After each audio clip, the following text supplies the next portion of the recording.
다음은 노무현 의원께서 나오셔서 질문해 주시기 바랍니다. 존경하는 의원 여러분, 그리고 국무위원 여러분, 부산 동구에서 처음으로 국회의원이 된 노무현입니다. 국무위원 여러분, 저는 별로 성실한 답변을 요구 안 합니다. 성실한 답변을 요구해도 비슷하니까요. 제가 생각하는 이상적인 사회는 더불어 사는 사람 모두가 좀 먹는 것, 입는 것 이런 걱정 좀 안 하고 더럽고 안 입고 온 꼬라지 좀 안 보고 그래서 하루하루가 좀 신명나게 이어지는 그런 세상이라고 생각을 합니다. 만일 이런 세상이 좀 지나친 욕심이라면은 적어도 살기가 힘이 들어서 아니면 분하고 서러워서 스스로 목숨을 끊는 그런 일은 좀 없는 세상, 이런 것이라고 생각합니다. 옛날에는 생활고로 일가족이 집단 자살하는 일이 많이 있었습니다. 지금은 그런 일은 거의 없는 것 같은데 그런데도 스스로 목숨을 끊는 사람은 늘어만 갑니다. 제5공화국 이래 지금까지 스스로 목숨을 끊은 사람의 수는 얼마가 되는지 관계 장관 말씀해 주시기 바랍니다. 제5공화국 이래 지금까지 노동자가 기업주의 비인간적 대우에 항거하거나 기업 또는 공권력의 탄압에 항거해서 목숨을 끊은 사람은 모두 몇 명이나 됩니까? 정권의 도덕성을 규탄하거나 광주학살의 진상규명을 요구하며 또는 민족의 자주와 통일을 부르짖으며 스스로의 목숨을 끊은 청년 학생들은 모두 몇 명이나 됩니까? 같은 기간 농촌에서 속가 피해를 보상하라고 주장하며 자살한 농민은 몇 명입니까? 산동네 달동네에서 철거에 항거하다가 무너지는 집더미에 위에 깔려 죽거나 자살한 사람은 몇 명이나 됩니까? 경쟁에서 뒤떨어지거나 경쟁의 부담이 과중해서 자살한 학생의 수는 얼마나 됩니까?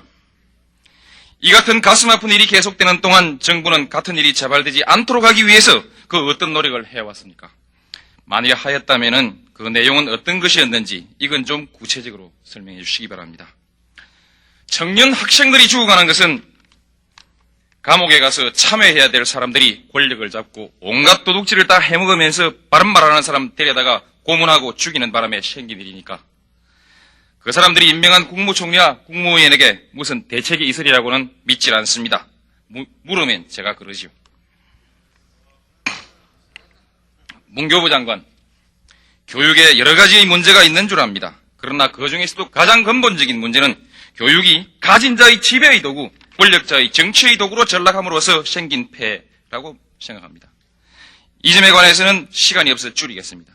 또 하나의 근본적인 문제는 노동자와 농민이 다 함께 잘 살게 되고 임금의 격차가 줄어져서 굳이 인류대학을 나오지 않는다 할지라도 높은 자리에 그리고 안 올라가도 사람 대접 받을 수 있는 세상이 되면 그런 세상이 와도 지금처럼 이렇게 어린아이들이 치열한 경쟁을 견디지 못해서 교육이 비인간화되고 어린아이들 스스로 목숨을 끊는 이런 사태가 발생할 것인지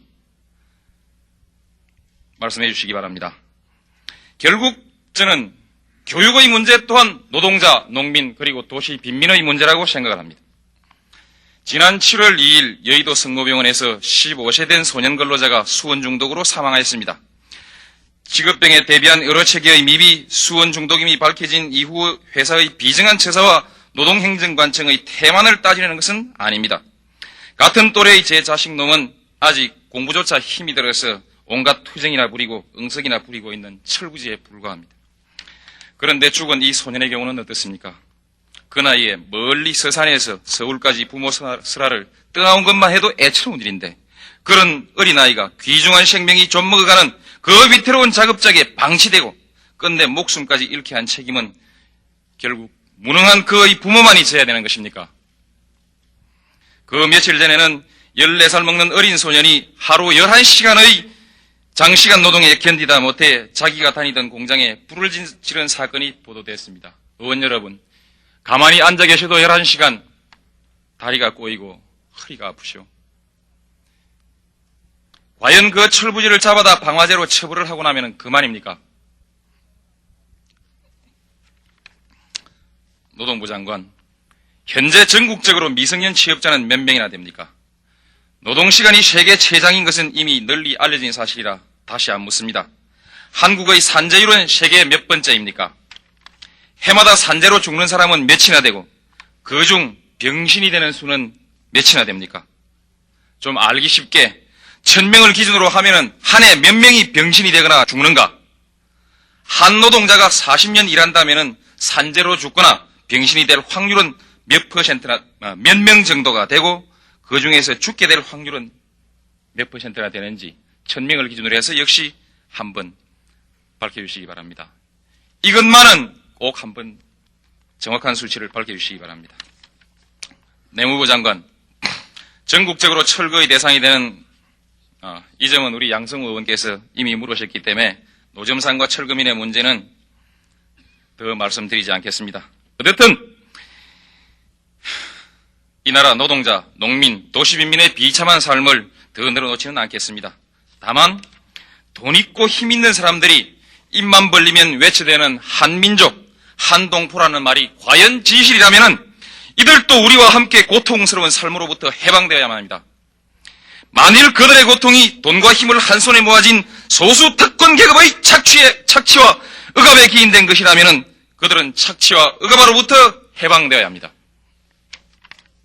정부는 분배 구조를 개선해서 빈부격차를 해소하겠다고 수없이 약속하여 왔습니다. 빈부격차 해소 방안을 구체적으로 밝혀주시기 바랍니다. 법무부 장관, 우리 헌법을 보면은 모든 국민은 인간다운 생활을 할 권리가 있다고 선언해놓고 있고 이를 위해서 국가가 해야 할 여러 가지 의무를 규정하고 있습니다. 따라서 국민은 국가만 믿고 있으면 잘 될 것도 같습니다. 그런데도 그 같은 규정 외에 근로자의 단결권과 단체행동권을 다시 규정하고 있습니다. 제 생각으로는 헌법상 단결권과 단체행동권의 규정은 노동자의 권리는 노동자 스스로의 투쟁에 의하지 않고는 확보된 일이 없다는 역사적 경험을 승인한 것이라고 보는데 어떻게 보십니까? 그리고 이를 인정하지 않을 때에는 노동자들이 들고 일어나서 자본주의 구조 자체를 뒤엎어버릴 위험이 있고 그 소용돌이에 휩쓸려서 상대주의 철학에 기반을 두고 있는 민주주의 제도마저 파괴될 위험이 있어서 이를 제도 안에 수용한 것 아닙니까? 권력 분립이나 복수정당 제도가 부인되었을 때 이를 민주주의라 볼 수 없듯이 노조와 파업의 자유가 부인되는 것에 민주주의가 있을 수 없고 따라서 노조와 파업의 자유에 대한 도전은 민주주의 그 자체에 대한 도전이라고 생각되는데 같은 의견이신지 아니신지 밝혀주시기 바랍니다. 국무총리에게 묻습니다. 국무총리는 지난 6월 22일 이 자리에서 체제전복적 운동에 대해서는 강력한 대책을 강구할 것이라고 공언하셨습니다. 당시 총리께서 말씀하신 체제라는 말은 우리 헌법이 보장한 민주적 기본 질서를 뜻하는 것입니까? 아니면은 쿠데타로 헌정 질서를 파괴하고 온갖 부정을 자행한 권력자와 그 공범들 그리고 그들과 결탁해서 온갖 특혜와 독점적 이익을 누리고 있는 소수 특권 계급의 이익을 뜻하는 것입니까? 분명하게 밝혀주시기 바랍니다. 총리가 말한 체제라는 말이 민주주의를 뜻하는 것이라면 그 체제는 군부 독재에 의해서 이미 파괴되어 버렸습니다. 체제라는 말이 자본주의를 뜻하는 것이라면 그 체제도 이미 독점 재벌들에 의해서 반신불수가 되어버린 상태라고 생각합니다. 그리고 자본가들의 끝없는 탐욕과 정부의 잘못된 노동정책이 그 반신불수의 체제나마 위태롭게 하고 있다고 저는 봅니다. 작년 7월, 8월 이래 노동자들의 투쟁은 그 횟수도 엄청났거니와 그 세력 또한 그것이 일정한 이념적 목표 아래 조직된 힘으로 일시에 들고 일어날 경우 정부의 존립을 뒤엎어 놓을 수도 있다는 가능성을 명백하게 보여주었습니다. 이러한 관측이 과연 타당한 것이라면 이들 노동자들에게 계급혁명의 이념을 심어주려고 노력하는 사람들뿐만 아니라 이들에게 끝없는 고통을 강요하고 노조활동마저 파괴해서 제 몫의 일부나마 찾으려는 노력마저 봉쇄함으로써 이들의 가슴에 분노와 증오가 응어리지게 하는 사람들 또한 명백히 민주체제의 파괴를 재촉하는 집단이라 하지 않을 수 없을 것입니다. 양자 모두가 체제를 파괴하려는 세력이라 할지라도 전자는 뜨거운 인간애와 도덕적 이상에 불타고 있음에 반해서 후자는 이기적 탐욕에 눈이 멀어 있는 집단이라는 점에서 그리고 전자가 외부에서 침투한 것이 아니라 후자 집단이 만든 착취의 구조 속에서 자생한 세력이라는 점에서 체제를 근본적으로 위협하는 세력은 후자의 집단이라고 저는 생각합니다.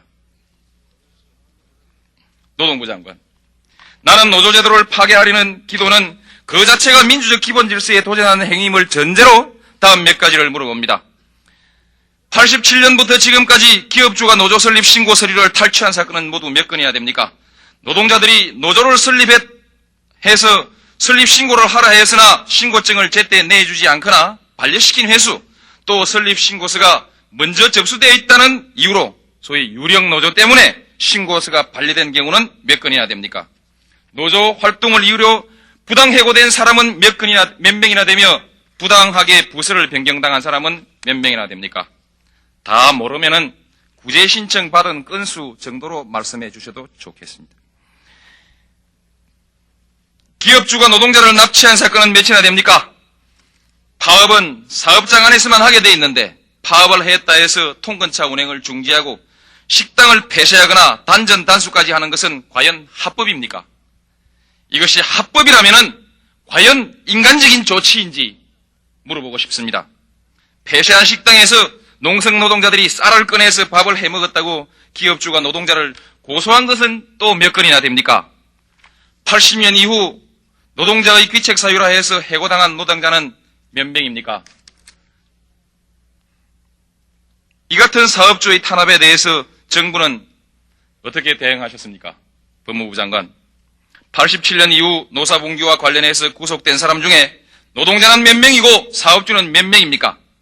뻔하게 사업주가 시킨 줄 알면서도 눈 딱 감고 행동된 몇 사람 구속한 것은 빼고 말씀하시는 것이 보다 양심적이라고 생각합니다. 사업주를 구속한 것은 한 건도 없지요? 그 엄청난 노동 탄압에 사업주가 관여한 것은 단 한 건도 없다는 말입니까? 그런데 얼마 전 현대전공에서 노동자가 문서 탈취 사건으로 구속된 일이 있습니다. 그 문서의 내용을 보면은 경영자가 전모라는 깡패의 신상이 적힌 메모를 가지고 구사대를 조직하려던 계획서가 그 안에 들어 있었습니다. 그런 계획서를 만든 사람은 멀쩡하니 돌아다니고 그런 계획서 뺏었다고 감옥 가고 너무 불공평 안 합니까? 또 빙산의 일각을 말씀드리겠습니다. 지난 2월 부산 원창에서 한 여성 근로자가 남자 사원 3명으로부터 사설 고문실로 끌려 들어가서 폭행을 당했습니다. 당시 관리자들은 옷을 벗겨서 폭행을 하고 심지어는 청산가리를 억지로 먹이려고 위협하기도 했습니다.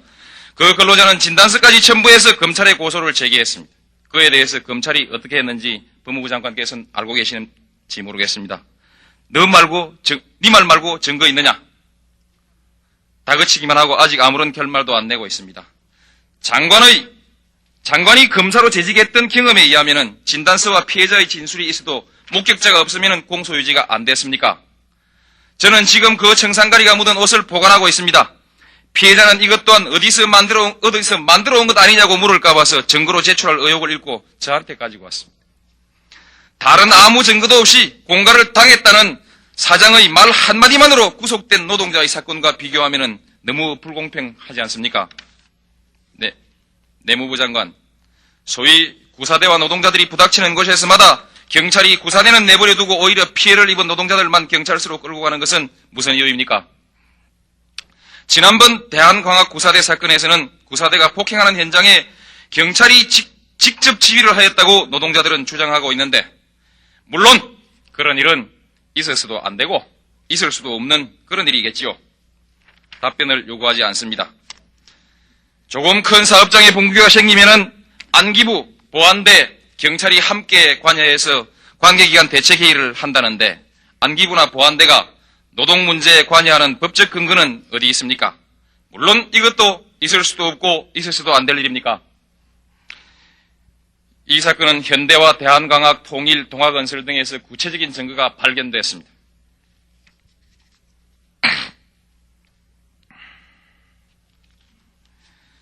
작년 8월 창원 주식회사 통일의 분규 시에 노무과에서 노무과에서 발견된 문서에 의하면 회사가 안기부, 보안대, 경찰, 노동부에 연간 3,700만 원의 뇌물을 주기로 하는 계획서와 그중 567만 원은 육치를 2달 안에 실제 집행됐다는 것이 기록된 문서가 나왔습니다.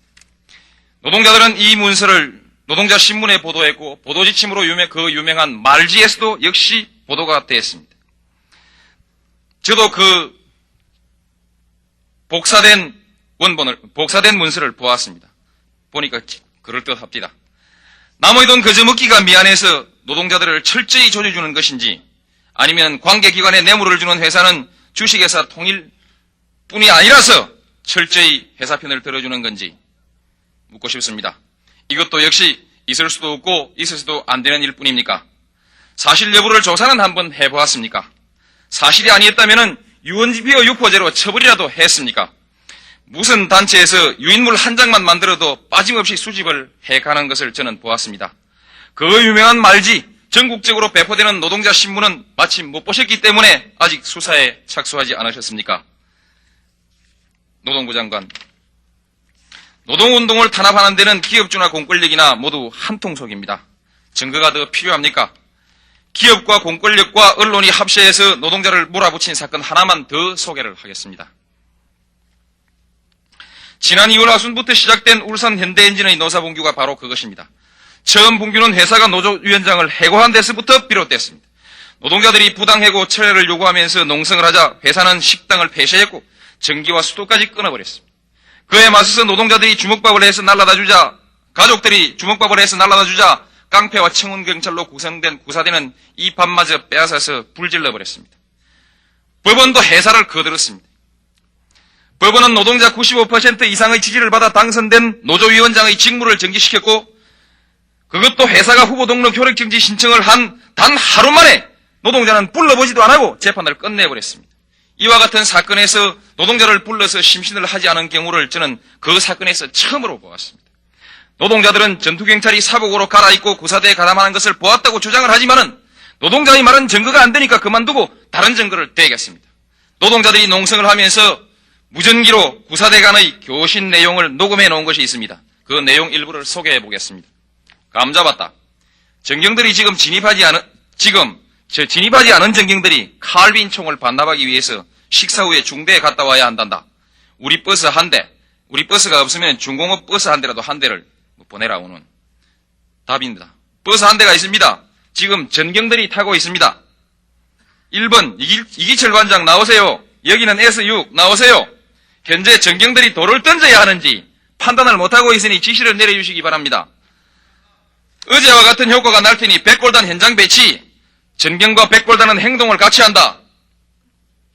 교신 중에 나오는 전경을 청원경찰이라고 우길지 모르지만은 청원경찰은 청원경찰법 제8조 2항에 의해서 경찰서장이 도지사의 승인을 얻어서 총기를 대여해 주기 전에는 총을 가질 수 없습니다. 이 칼빈 총은 어디서 났습니까?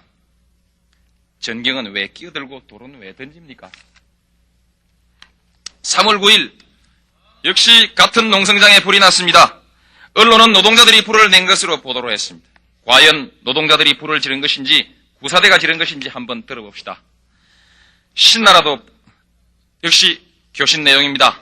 신나라도 뿌려져 있으면 우리가 먼저 불을 놔가지고 없애는 것이 어떻겠습니까?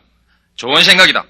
바람도 불고 춥고한데 5층 옥상에 있는 사람들, 5층 옥상에는 노동자들이 그 당시 농성을 하고 있었습니다. 5층 옥상에 있는 사람들 난방도 시키고 하기 위해서 불을 많이 지핍시다. 내무부 장관, 즉각 이 구사대의 실체를 밝히고 이들을 방화제로 구속시켜야 할 것이라고 생각합니다. 증거가 필요하시다면 녹음 테이프는 제가 드리겠습니다. 그리고 테이프에 나오는 음성은 우리 노동자들이 어느 이사의 음성, 어느 부장의 음성 하나하나 다 집어내 주실 것이고, 음성을 감정하면은 누구의 목소리인지 다 나올 수 있을 것입니다. 이 사건에서 노동부는 또 무슨 짓을 했는지 한번 봅시다. 3월 16일에는 노동부 소장이 협상을 하겠다고 해서 노조 측이 나가니까 납치를 했어요. 나가니까 구사대가 노조 간부들을 납치했습니다. 이 때문에 격렬한 싸움이 일어났고 그 와중에서 청원경찰 1명이 사망을 했습니다. 결국 노동자가 회사의 납치를 도와주는 바람에 사고가 크게 되어버렸습니다. 이 사건 이후 노동자 7명이 상해치사죄로 구속이 됐습니다. 법무부 장관. 그때 돌을 던진 노동자는 수십 명이고 누가 던진 돌에 맞았는지는 밝혀져 있지 않습니다.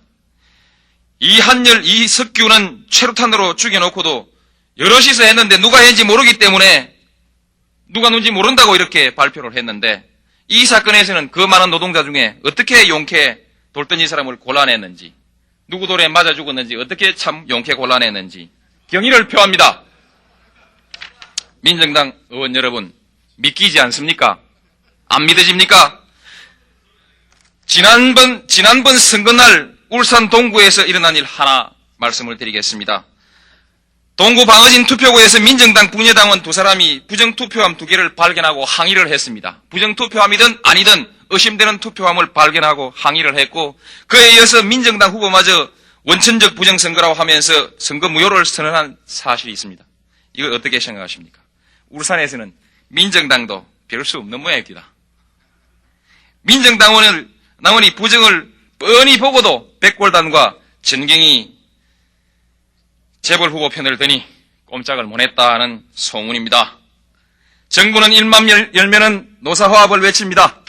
그러나 노조 한번 해보려고 하다가 전기도 끊기고 수도도 끊긴 공장 바닥에서 스티로폴 한 장 깔고 앉아서 생라면을 씹고 있는 이 노동자가 가족이 가져다준 주먹밥마저 빼앗아서 불태우는 광경을 바라보고 있는 이 노동자가, 그리고 끝내는 감옥에 갔다가 해고돼서 길거리에 내쫓긴 이들 노동자가 그들을 내팽개친 기업주와 이 땅 위에서 서로 화합해서 살기를 기대하십니까? 지금 이 시간에도 부산 대륙 레미콘 공장에서는 40여 명의 노동자들이 80일이 넘도록 농성을 하고 있습니다. 노동자가 임금을 올려달라고 해서 분규가 생긴 것이 아니라 노조한다고 월급을 오히려 깎으려 하다가 분규가 발생을 했습니다. 어떻게 하면 좋습니까? 이 노동자들이 농성하는 장소에는 부지 1000평 위에 15층짜리 호텔을 짓겠다는 사장의 원대한 꿈이 그려져 있는 조감도가 서 있습니다. 제주 세안병원, 고려남원병원 6개월이 넘도록 노동자들은 길거리를 헤매고 있습니다.